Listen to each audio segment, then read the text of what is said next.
అందరికీ నమస్కారం. Welcome to Siriraj food. నేను మీ సిరి. ఈరోజు మన వీడియోలో సరికొత్తగా మంచి స్వీట్ అయితే తయారు చేద్దాం.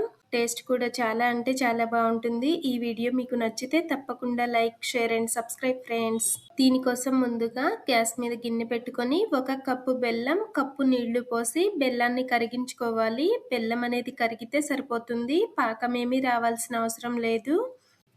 బెల్లానికి బదులుగా పంచదార అయినా వేయొచ్చు, కానీ పంచదార అనేది కప్పులో 1 ఇంచు తక్కువ ఉండేలాగా వేసామంటే తీపి అనేది కరెక్ట్గా సరిపోతుంది.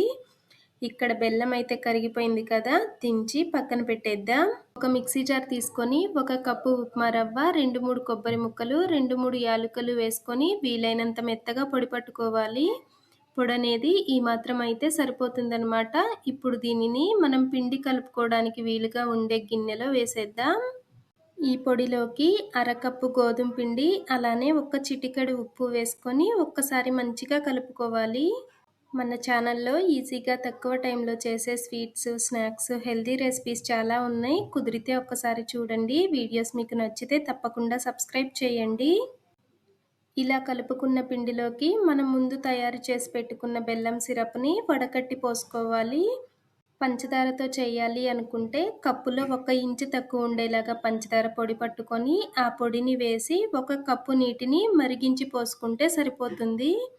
ఇక్కడ పిండి అయితే ఉండలేమీ లేకుండా చక్కగా కలిసిపోయింది కదా, దీనిని మూత పెట్టి 1 పావు గంట సేపు పక్కన పెట్టాలి. మూత తీసి పావు టీ స్పూన్ బేకింగ్ పౌడర్ వేసి ఒక్కసారి మంచిగా కలుపుకోవాలి. బేకింగ్ పౌడర్ లేదు అనుకుంటే అర టీ స్పూన్ వంట సోడా వేసినా సరిపోతుంది.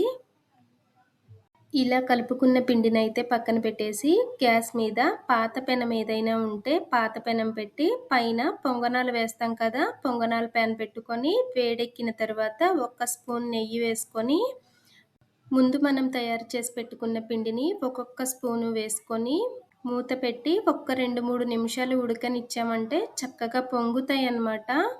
పొంగనాలని చాలా రకాలుగా చేసుంటారు. ఇలా ఒక్కసారి స్వీట్ పొంగనాలు చేసి చూడండి. టేస్ట్ అయితే చాలా అంటే చాలా బాగుంటుంది. పిల్లలైతే భలే ఇష్టంగా తింటారు. ఇలా ఒకవైపు కాలిన తర్వాత రెండో వైపుకు తిప్పి 1 నిమిషం పాటు వేగితే సరిపోతుంది. ఇప్పుడు ఇవైతే వేగిపోయినాయి కదా, పక్కకి తీసేద్దాం. టేస్ట్ అయితే చాలా అంటే చాలా బాగుంటుంది. చిన్నపిల్లలైతే కప్ కేక్స్ లాగా ఇష్టంగా తింటారు. ఒక్కసారి ట్రై చేసి చూడండి.